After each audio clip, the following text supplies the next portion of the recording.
خواهران عزیزم، میدانید شوهر چی زمان توجهی بیشتر داره به شما؟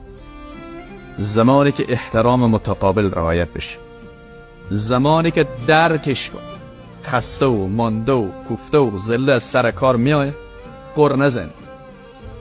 به جایی که به یک جبین باز استقبال بکنی، با یک لبخند رو استقبال بکنی، آغوشش بگیری، به دروازه به استقبالش بروی، یک گلاس چای جوسی آب سرد برش تهیه کنی، بسیار احترامانه پیشش بگذاری، در همون لحظه حساسه که او خسته است با او دعوا و جنگش کنی.